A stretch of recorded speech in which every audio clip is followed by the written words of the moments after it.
this thing just erupted on these billboards and on Facebook. It just kind of caught fire. 12 guys, 12 parents. I needed you then, but I really need you now. Because I've always seen it. My vision was always to where we going. In August 2025, Dreams Academy will be opening an elementary school for Black boys. I want to get these young men as early as kindergarten because I want to be able to start telling them at 4 and 5 years old how to be leaders, how to be role models, how to be young men, and start training them that young and molding them so that they got it by the time they in the 1st and 2nd grade, and they just thinking differently, man. We need this because we live in a hopeless world, and too many of our kids and adults don't feel like anything can be different. They don't feel like anything can be positive. But if I can start them at that age where they're really impressionable, it's not babysitting, but I got a kid for 8 hours, now I can change his life. Thank you to anybody that has done anything positive for Dreams Academy in the past. I needed you then, but I really need you now. And I want to build a place of excellence, and excellence costs. I want the best teachers. I want the best technology. I want the best facility. I want the best of everything. Representation matters. So I'm working really hard to build something that young men see people that look like them. You can be a part from the ground up. I need my kids to come to a place where they're not counted out. And I'm not gonna skimp on kids' lives. Because I'm trying to leave a legacy that is bigger than me, but that somebody's mom can talk about when they son walk across the stage, and she'd be like, he started at Dreams Academy.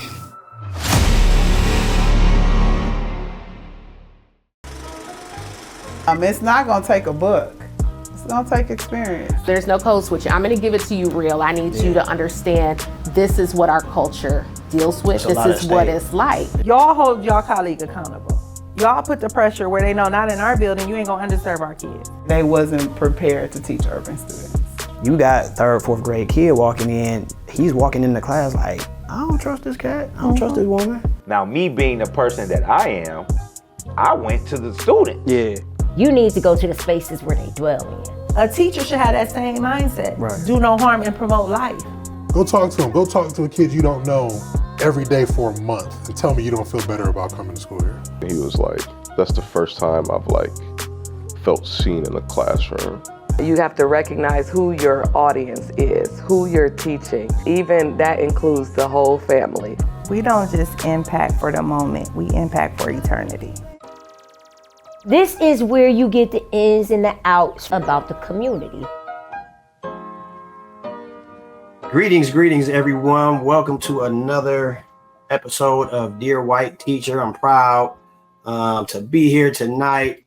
Got a great guest in the building. Well, not in the building, in her building with her magnificent background as a musician. I appreciate that background. It's very nice. That was just for you. That was just for you.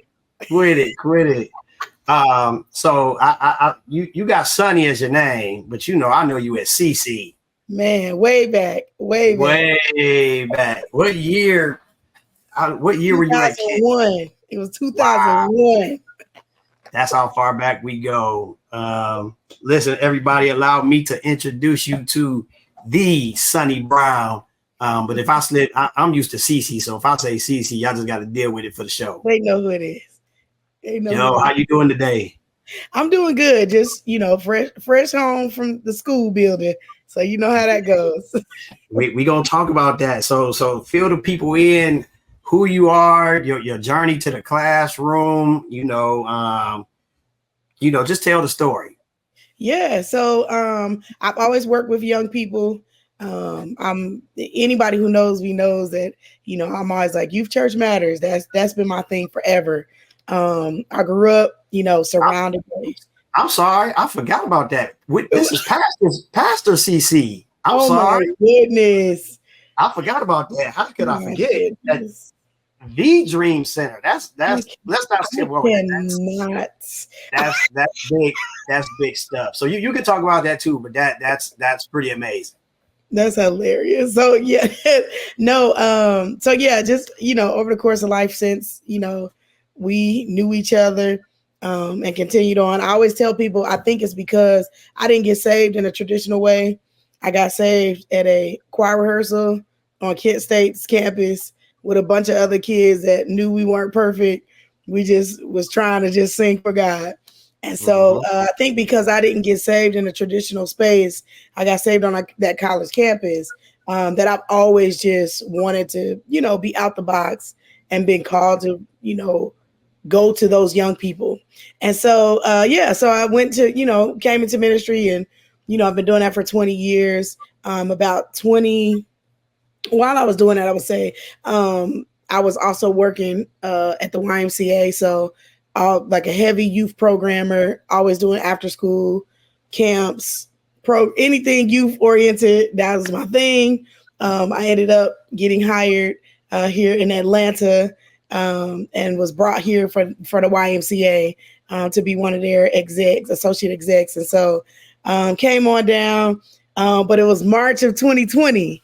And so that was a time, if you don't know anything about history, that was a little time with a little something called a pandemic kicked off.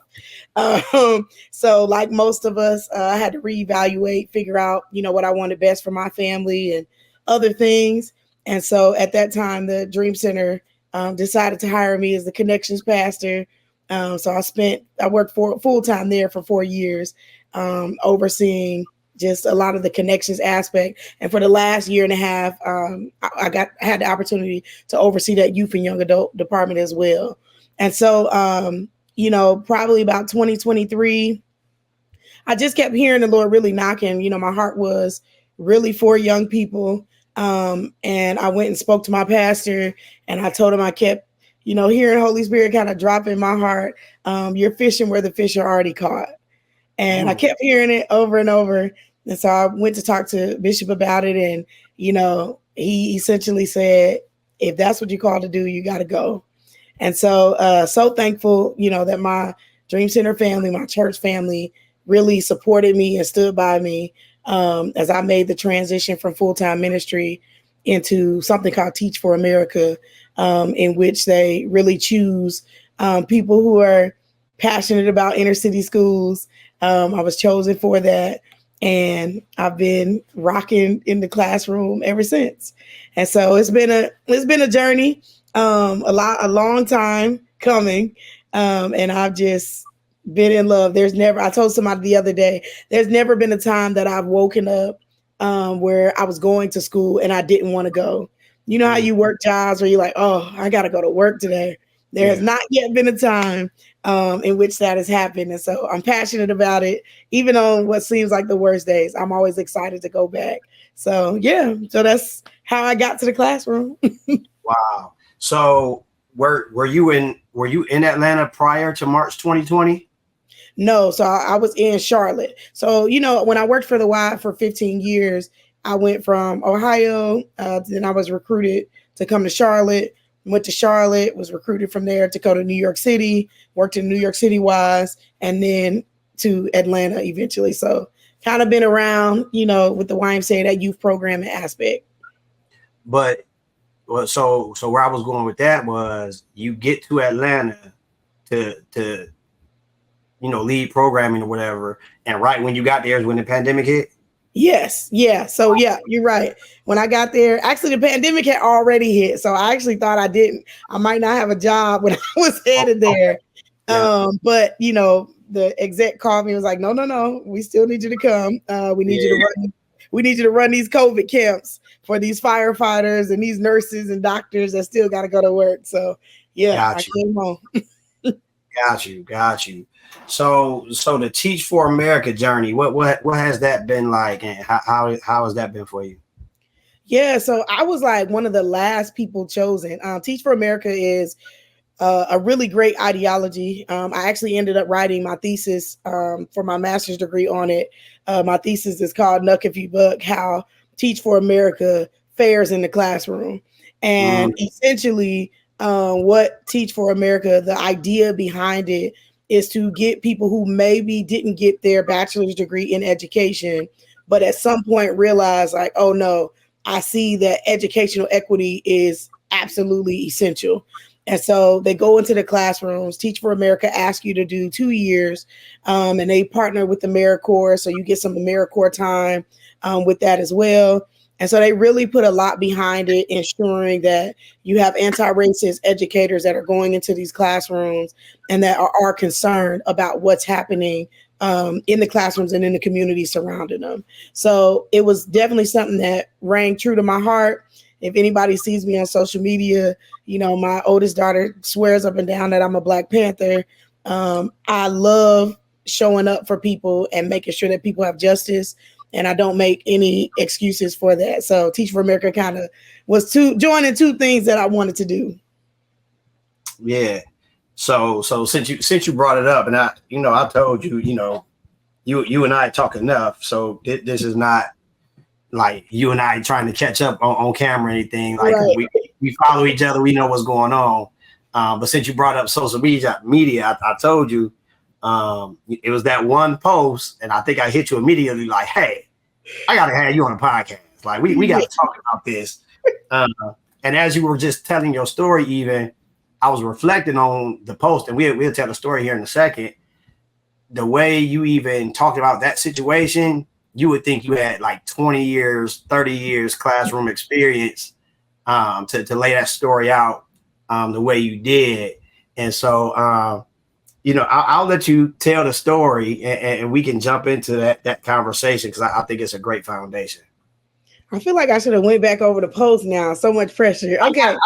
I got it right here. It's the story of, about the sub, and you had to challenge them on how they were talking to the student, but they were a sub had not built that rapport. Yes. So first of all, please know, number one, and people say all kind of things, but everything I needed to know. I have been a youth pastor for many years. I was a homeschool mom for 10 years, and I was faithful in Sunday school. And so I tell people all the time, everything I needed to learn about teaching, at least the foundation, Sunday school, homeschool, and being around young people all the time has taught me so many things. And so that explains the tone of the post then that you really do have these years of experience behind you. Yeah, but being in a traditional classroom is definitely different. Like, shout out to every educator. You're an educator yourself. I mean, you know that you never know the baggage that a student is showing up with. And absolutely. I am an absolute believer that behavior is indicative of something else, some type of circumstance. So when kids show up and they rolling their eyes or cussing you out or whatever, it's indicative of something else. Too many times I've seen young people essentially really show me what their environment is based on their behavior. So what was happening was one of my babies, all of them are my babies. One of my babies was just having a rough day, and this particular baby has a lot of rough days. So typically spends a lot of time with me because I like the rough ones, because I like to tussle, And so, those are the ones that, I kind of adopt. And so he, he was just having a rough day, and there was a substitute in that class. And so the substitute essentially was yelling at this student to sit down, to be quiet, to get in their place, to do what they were asked, but was yelling. Now, already, just so you know, I'm not yelling at nobody else's kids because I don't want nobody yelling at my kids. So I don't do that anyway. However, I've also been a parent for 20 years at this point. And so what I shared with the sub was essentially you're trying to discipline before you've discipled. You're trying to talk about rules before you have a relationship to deal with them. You don't know this child. You don't know if they ate this morning. You don't know if coming to school is the only meal they're going to get. You don't know if they might, we've seen parents roll up in cars cussing kids out, right? And now they got to come in and pretend like everything is okay. What I understand is that as adults, we've been taught to put faces on. Kids haven't been taught that, not yet. And so they show up in full authenticity. And so oftentimes I see that we're so used to controlling that we won't ever stop to think about, is something else happening? Now, in a classroom of 30, some people would say that's just not possible. My students call me Professor B. And so they'll say, hey, Professor B, listen, this how it is, this what it's going. You got 30 kids talking about what they're going through. Right. But I found that because I give them a time every week at my school, we have every Wednesday is Wellness Wednesday, and we sit down, we have our family circle with our homerooms, and we talk about, what is happening, and like the kids say, that's when they say, we in the clock that tea. They gonna tell you all about everything that's going on. Yeah. And just at moments of them being able to share in who they are, I can tell them to go sit down without raising my voice, without being upset, without slamming it. I don't ever have to do that. Even the worst ones, I don't ever have to do that, because they know Professor B gonna love you down. She gonna love you down first. And then when I ask you to do something, you're more apt to do it. Man, that's amazing. I love Wellness Wednesday. When you and we'll get back to that. When you had that conversation with the sub, how was it received? It wasn't, but I'm also the 7th grade chair, and I just let her know you don't have to come back. Because the other thing is, in reality, the other thing is somebody has to protect kids' feelings. Yes. And I'm okay with being the bad guy. I'm okay with doing that if that means a kid is going to still be able to show up the next day.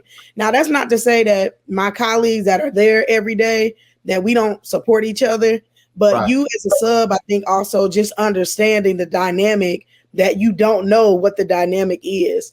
And so I think, it was hard, but we had a good conversation. Yeah. So they didn't really receive it. What do you think? Well, let's say this. Let's play devil advocate. Mm-hmm. Maybe they didn't receive it in that moment. And, I don't know if you know them that personally to know that the conversation sunk in later, so that the next time they sub somewhere, or the next time they encounter, let's say a disobedient child, that message sinks in to say, okay, let me try something different. Yeah. And honestly, even the way that I approach, I'm still a professional. And so what I shared with this sub was, I understand that this might not be your cup of tea, but this is the culture here. Yes. And I think that that's the difference, that the culture that you set, the culture that our team sets for my particular grade level, that our school sets, I can stand on those. I can stand on that aspect and say, hey, this might not be the bus for you. Somebody said, you got to get on the right bus. You got to be in the right seat. This might not be the bus for you. It doesn't work for everybody. We do restorative justice. That don't work at every school. Every school doesn't have that culture. And is it hard? Yes. Is it frustrating? Absolutely. Do we get tired sometimes? Yes. But at the end of the day, we just feel like we cannot afford for kids not to be heard. And so it's working for us, even my babies. That's amazing. I mean, and with that, especially, would you describe your school as inner city? Absolutely. We're a Title I school. 85, well, really about 90% receive free and reduced lunch. Mm-hmm. So absolutely it is. If you don't know what Title I schools is, it means that people are likely in poverty, and they struggle. And so it does definitely affect how our school is, which also affects, number one, why I chose to work there, and number two, why TFA partners with it, but also number three, how I show up for the students. A lot of our students have never had somebody to stand up for them talking to an adult. A lot of our students have never had a teacher come back to them and say I'm sorry. I remember I coached our baseball team last year because I'm still a killer on the softball field. Shout out. Make sure y'all tell Shannon Wainwright come see me. But I coached the baseball team last year, and I got angry during like a practice or something, and I ended up telling the ball players to shut up. And we went on with they were fine. We went on, and it was 2 ball players. I ended up telling them to shut up, and so we went on, finished playing. They were fine, and I was on my way home, and I was like, man, I ain't never said that to like a kid. I was like, oh. So I called both of them individually. I called their parents first, and I let their parent know, hey, I just want to let you know I got really frustrated. I want to apologize to them, but I also want to apologize to y'all because these are y'all gifts, and I mishandled them. So I just wanted to apologize to you, but I want to speak to them and apologize. So I, apologize to them. The kid, the parents are like, oh my goodness, it's not that big a deal. I'm like, no, it is a big deal to me. I talked to the students, and they was like lost, like, coach, what are you talking about? Like, I don't even remember that. Okay, whatever. But then at the end, the next day at practice, I apologized in front of the team because I'm a believer that if you embarrass somebody or you say something crazy in front of people, you need to come range right back around that corner and go on and apologize right in front of those same people. And I just remember at graduation, at the end of the day, it was like 4 months later, 8th grade graduation, this man came up to me and he said, I just want to thank you. And I was like, oh, okay, all the babies here. I was like, oh, we love the kids. He said, no, this is my baby girl. And she talked about how you were the first adult that she remembers apologizing in front of people. Wow. And he was like, he said, you have changed the way that she behaves based on an apology. And it was just, it was heart-wrenching. It was this moment that it was really about me, and my conscience and my spirit. I had no idea that it would do what it did. Yeah. So when you mentioned about that one particular teacher, it brings me back to that. We don't know the seeds that we sow, what's going to happen later. Somebody's going to sow them. Somebody going to water them. Somebody going to reap the harvest. We all got to do our part though. And so that's what I really am hoping that we can get to even more in education. Man, that is so much in there that's relational and just amazing. It's self-awareness in there. Just even grace and forgiveness, you know what I mean? And not even having to take those concepts from a Christian frame of mind. Yeah. But just human, just human kindness. To say, even as an adult, these kids deserve an apology. Yeah. When I do or say something that is not quote unquote bad, illegal. Yeah. You didn't do anything that you could get fired for, but just foundational human respect. Yeah. Yeah.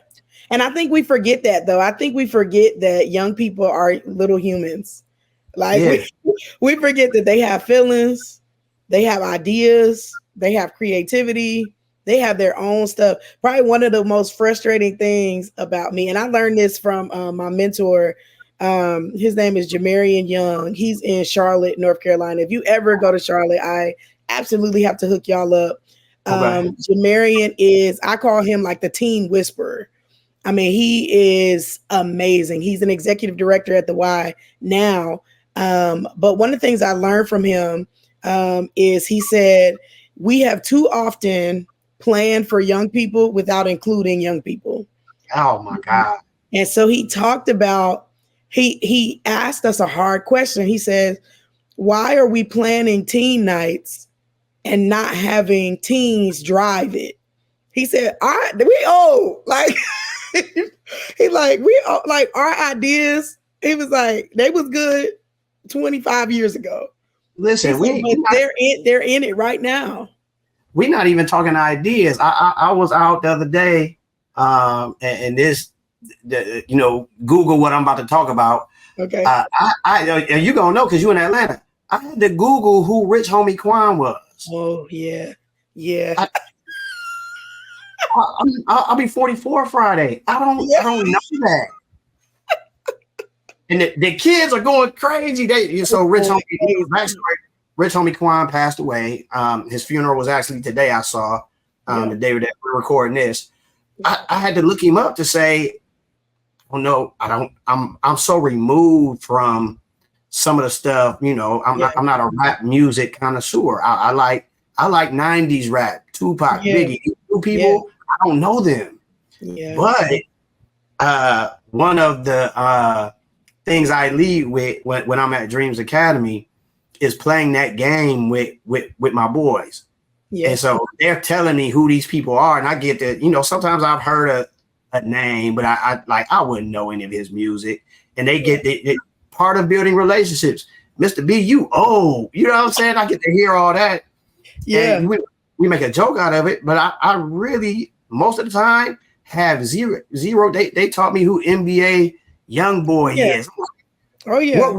Where do these names come from? Who are these people and what do they do? And why are y'all so enamored with them? Yeah. But those conversations turn into so many different things. And while they start out as kind of funny and jokes, they set foundations to be able to have deeper conversations with them later on. And so, man, I don't know this stuff these days, man. Yeah. But in all actuality though, I don't need to know personally. Like, this is not going to be my favorite rap duo because they're speaking to a different group. Yes. I do, like you said, I do think it's important for me to be in touch, and to allow students to teach me something. Now, I'm a social studies teacher. So, one thing I love to do is say, yo, let's print out these lyrics. What they talking about? And once they start, like, I'm like, yo, read this in front of the class. Yes. They be like, hold on. They're like, wait, I ain't really think about, I'm like, yeah, it sound good, and I'm not trying to do that with every one of but some stuff I'm like, nah, they talking about something reckless. Like, let's talk about what happens when these things happen. And so it really allows for great conversation. But like you said, it's relationship building. If we show interest in things that interest them, they're more apt to speak to us, to talk to us, to bring their friends to talk to us.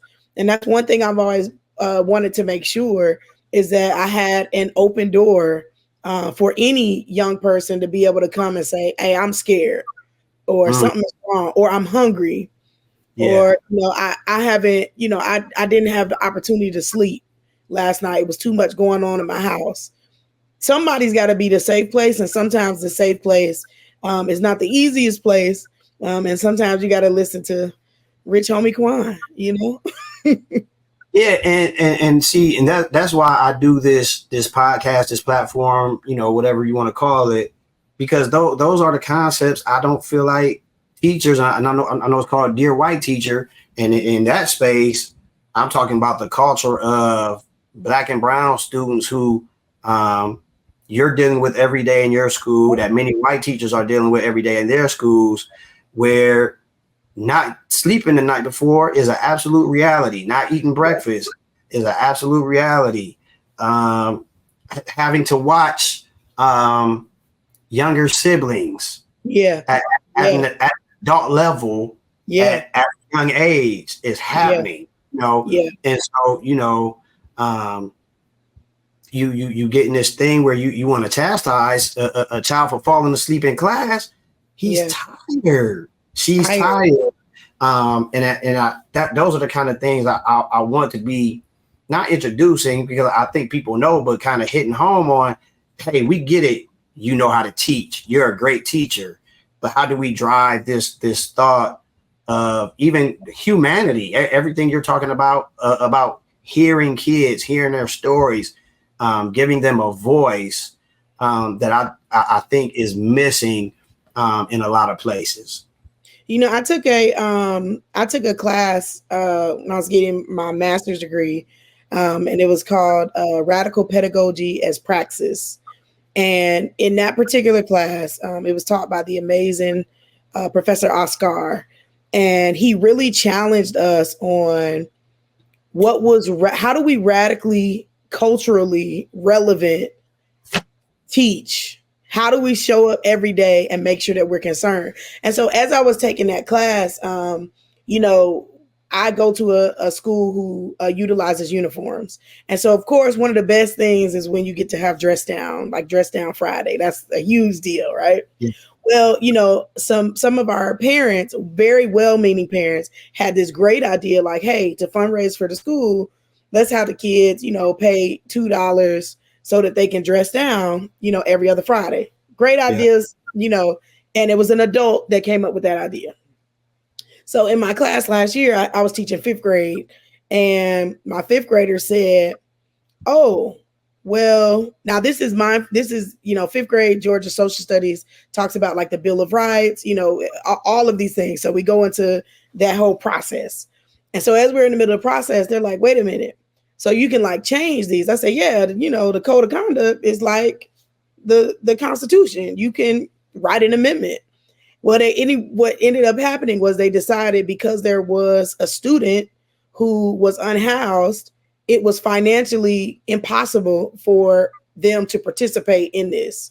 Not only that, they, you know, showed up with the math about how much money they could make by doing it versus the math by what if instead the whole school sold that little, you know, the 4-day popcorn thing.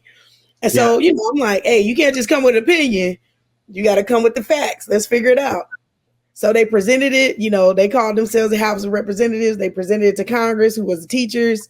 And then Congress was supposed to present it then to the president, AKA our principal. Yeah. Amazing. The whole team like jumped in. The kids were ready. They were like, we the people, you know, it was a thing. I'll have to probably share the video with you. But eventually what happened was our principals, you know, she was like, hey, I'll give you an answer. I love these ideas. I'll give you an answer in about 2 weeks. Well, the 2 weeks came and passed because, you know, teaching be teaching, you know, educators be educating. And, you know, time just got away from her. And so the kids were like, well, she didn't respond. What do we do? I said, well, you've gone through the process. The next thing is a peaceful protest. So they shut down the whole school. They had signs. They were picketing.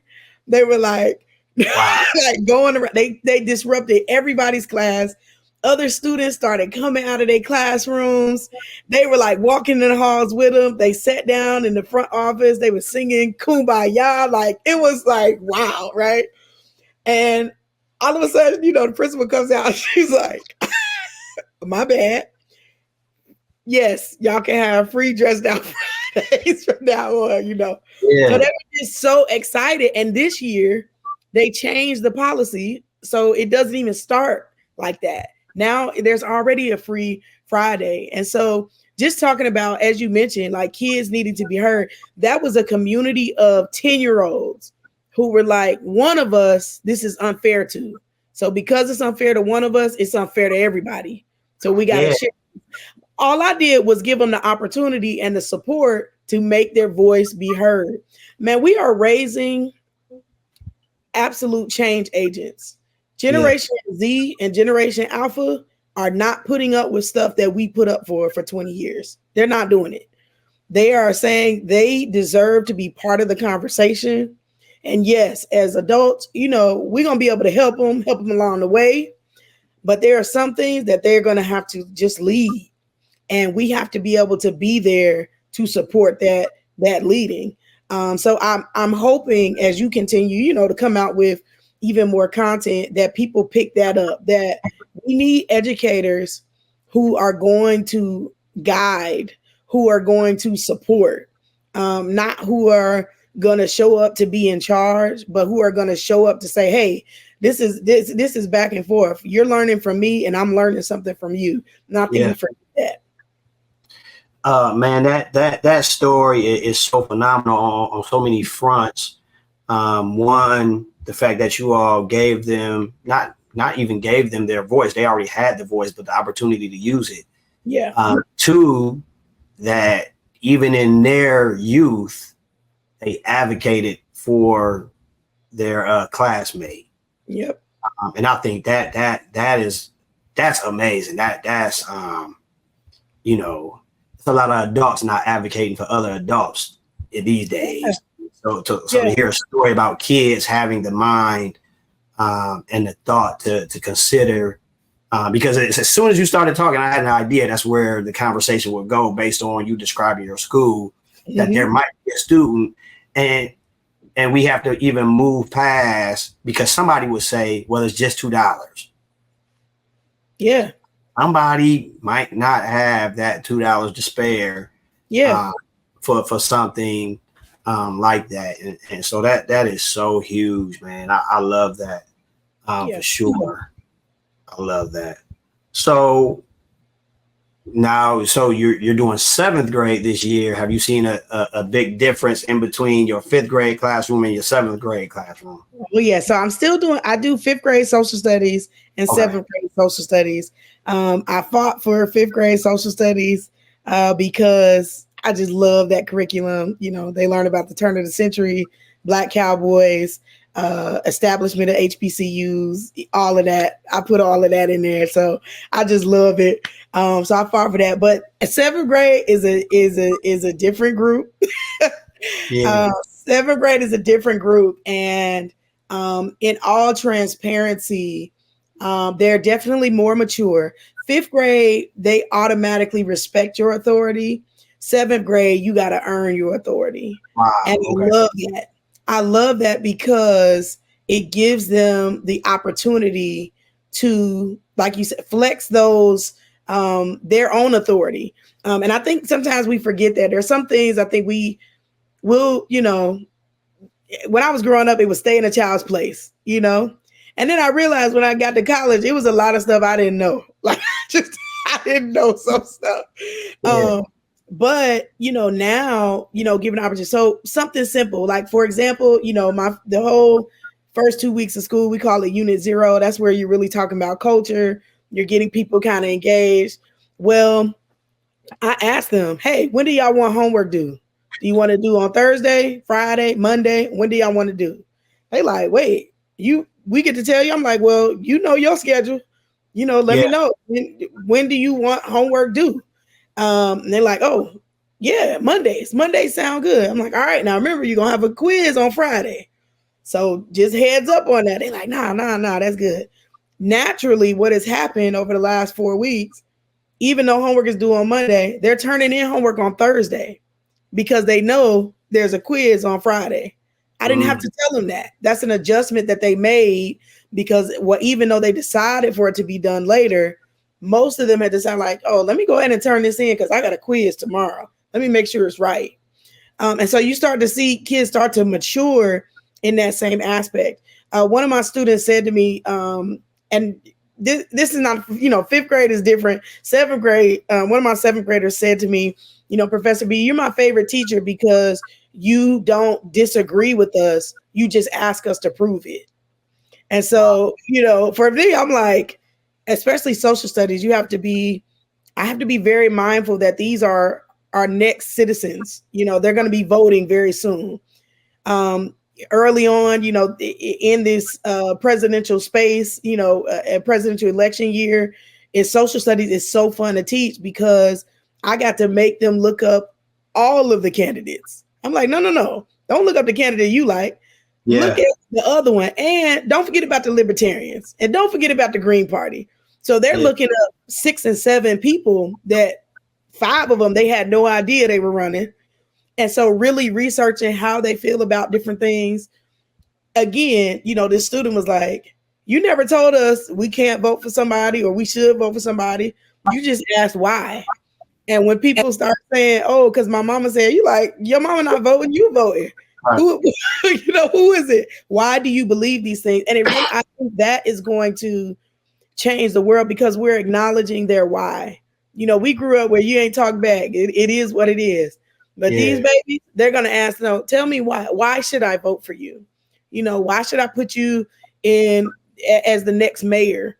You know, why should you be the superintendent?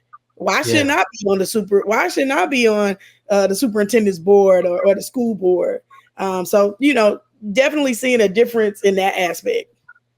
Yeah, I mean, you making a great point. And I think you may have already touched on it. We were brought up, we were raised to not ask questions. Like you don't question. Oh man, I remember a time. I think my mom told me to do something. I said, why? It was lights out, Jack. Lights out. You don't do that. You don't ask me why. Yeah. Because I told you so is the response to that. Because I told you what to do. So much so, we was also taught don't question God. You don't ask God no questions. Yeah. You know what I mean? But you whatever he said, that's what it is, and you go with that. Yeah. And I absolutely agree.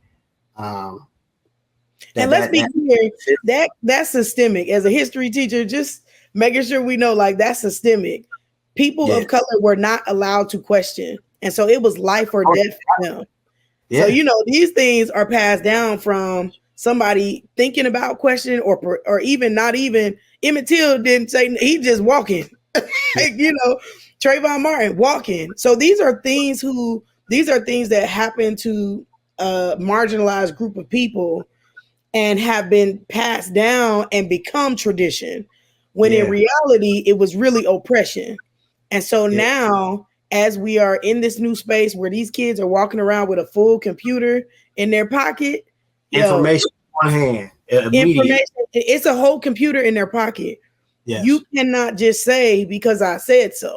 And you can't make things up because they will look on TikTok. They will fact check you immediately. Immediately. Yeah, that's man, you took that all the way back. I never even considered that. That's a great thought.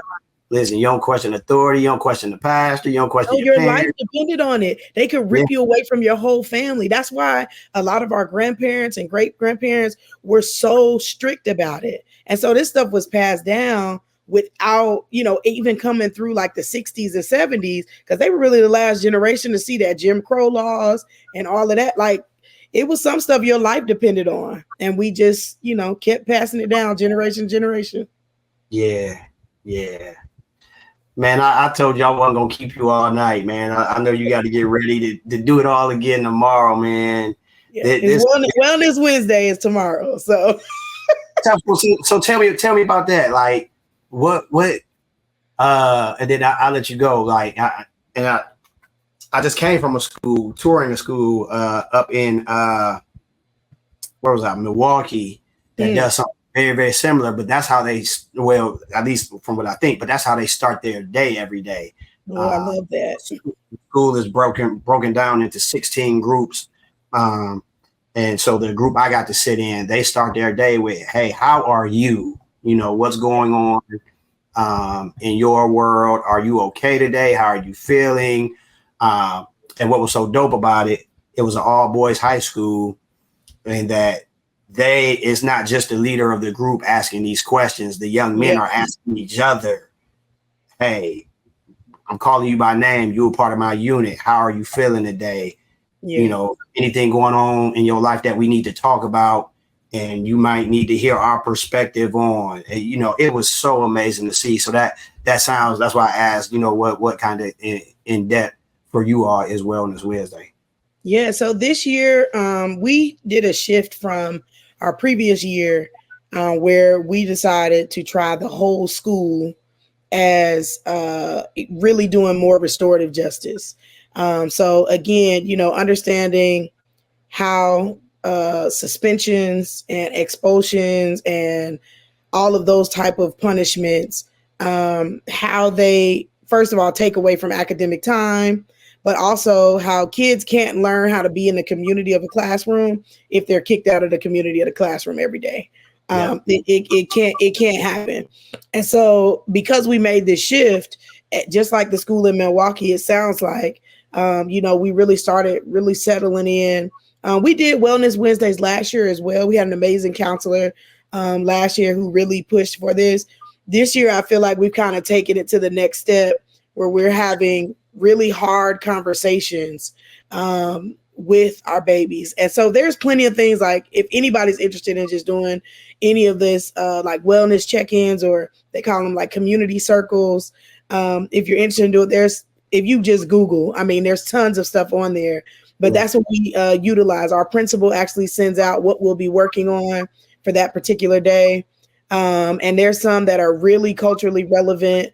I think last week we watched a part of Nas's video, If I Ruled the World. And we talked about the lyrics and what would the kids do if they ruled the world. And honestly, some of it was heartbreaking. You know, some of them were like, you know, if I ruled the world, you know, I'd bring home my brother from prison. Or if I ruled the world, you know, my grandmother wouldn't have gotten sick. I mean, you hear all of these different stories, but like you mentioned, giving kids the opportunity to say how they really are that day. And just even from those two examples, it's amazing, because if you ask one kid what they would do if they ruled the world, their answer would be something that would fix the world, right? These kids are answering what would fix their world. And it sounds small, but I want my brother home from prison. It's like, wait, we gave you the keys to the world, and that's the first thing you come up with, you know. Other kids that have another lens would say something like they would cure poverty and cure hunger and all this stuff.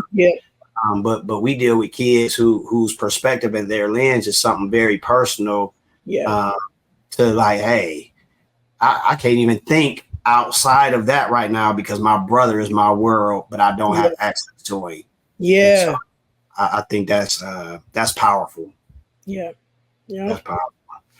All right, see, man, I'm gonna let you go, man. I appreciate this. This was phenomenal conversation, man, and it's amazing how much content and conversation can just come from, you know, one scenario, you know, that was in your post, and just kind of take on so many different conversations and anything.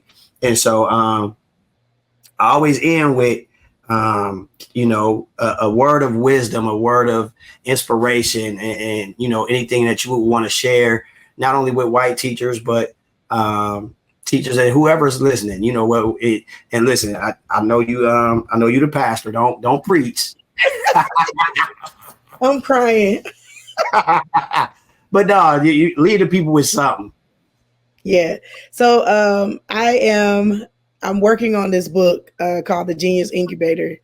And my entire philosophy for my class and any student that I teach is that there is genius on the inside of them. And it is my job as an educator to figure out what you are a genius in, and the areas that you're not a genius, we're going to make sure that you're at least proficient.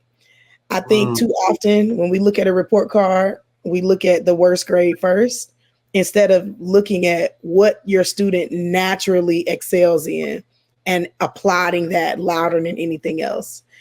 So I always encourage everybody, find out where your genius lies. You could be a genius in singing, math, driving cars, detailing cars, you know, whatever it is. We got a baby that's a genius at talking on her phone. We just added her to the journalism and the video group at school. So you just got to figure out where they're already passionate, where they're already shining, where they're already top tier, and then hit the ground running with that. So Man, so and let me add to that, and let's learn how to not minimize that genius, because it doesn't sound like because it doesn't sound like doctor or engineer. But man, listen, because these kids are making a lot of money doing a lot of stuff TikTok, that we would TikTok, they winning. They are winning. They are winning. I can't even remember the boy's name. If I asked my younger kids, they would know. But I mean, it's kids on YouTube that's buying their parents $1 million houses, opening up toys. Yes. Let's open up toys with a camera on it. Listen, these kids are watching other people play video games. I can't understand that one to save my life. And somebody made me stop playing Sega Genesis. Like I feel some type of way about this. They took your genius. They took my genius. We could all been rich. Man, because we was on that Madden. That Madden was something serious. Man. Wow. Man, last thing, and I'm glad you touched on the Genius Incubator, because I was sitting here the whole time and saying to myself, make sure I ask what that is. But so thank you for touching on it for me. Tell the people where they can find you at, at whichever channels you want people, if they want to reach out and ask questions, even learn more about how you are do Wellness Wednesdays and anything else. Yeah. So again, so social media, I'm the Genius Incubator on there. It's all open. So you'll be able to hop on there. That's actually my new one as I'm kind of working through really getting this off the ground and really supporting other educators and anybody interested in just loving on young people. My email is sunnybteaching@gmail.com. That's it. SUNNY bteaching@gmail.com. All right. Cool. Sunny B Teaching, TEACHING. ING. I added the G. All right, yeah. You know how it be sometimes. Sometimes we can manipulate these words. We don't know what I know. Cece, man, thank you so much for taking time out to schedule to hang out with me for a little bit, man. This was great conversation. Listen, I cannot get off without saying though, B, that if anybody doesn't know, Brandon was the first person to pay me to come sing. And forever, I will forever, I think it was Antioch. Was it Antioch? It was Antioch Baptist Church. I'll never forget. And I will tell everybody always down, Brandon can call me to do anything. And I will fly myself there to support him, So to watch you going from that to the work that you are doing as an educator, I'm so crazy excited about everything that you're doing. Everything you touch turns to gold. I'm just crazy excited about it. So whatever you need, if anybody need to get in touch with me, y'all let Brandon know. And if he vouches for you, I'm in there. That's it. Wow, man, I appreciate that, man. I'll have to, Antioch, man. Wow, that was 20. That was over 20 years ago, man. Yeah, but we getting old, man. I'm getting gray. I'll be 44 Friday, man. I know. I turned 42 in February. This is my Jackie Robinson year. So this your Obama year, 44. I was about to ask. I don't know who 44 that was famous, but I'll take it. I hope they did something monumental. So I'll take Obama for sure. Yeah. So no, you just went back, and I'll have to tell you why that's feeling away. I'll text you in a minute. Thank you so much. All right, well, you have a good one. All right, you too. I'll see you later.